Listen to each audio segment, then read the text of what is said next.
Remote voting machine ऐसी नई तकनीक जिस पर चुनाव आयोग की कोशिश सभी पार्टियों की सहमति बनाने की है।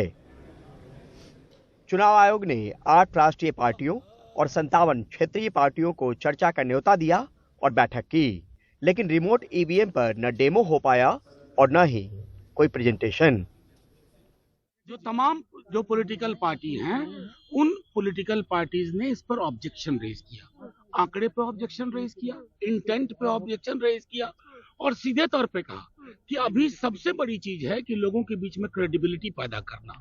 ये जब जिस सरकार के पास कोविड में माइग्रेंट के आंकड़े नहीं है, ये 30 करोड़ का आंकड़ा जो वोट नहीं किए, एपैथी अगर लोगों के अंदर है, एक तरह से इसको हम हिंदी में कहेंगे कि उत्साह की कमी, लोग वोट नहीं देने जाते हैं, उसके कई मनोवैज्ञानिक और सामाजिक कारण हो सकते हैं।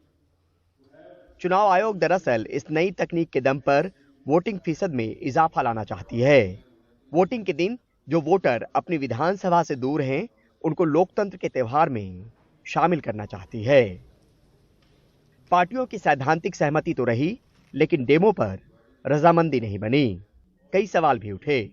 जिन प्रवासी वोटर्स को आधार बनाकर ये व्यवस्था लाई जा रही है, उसका वैज्ञानिक आधार क्या है?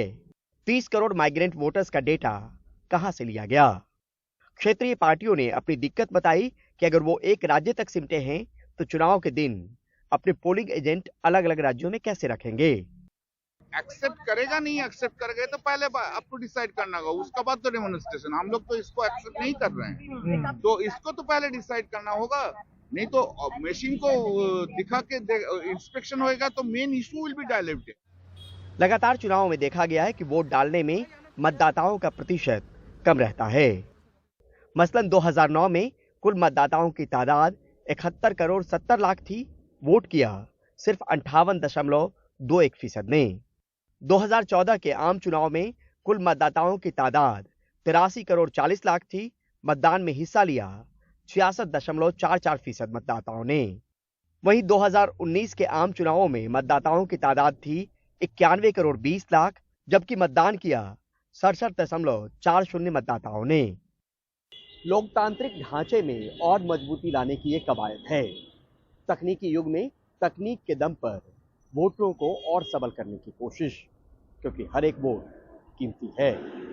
नई दिल्ली से परिमल कुमार, एनडीटीवी इंडिया।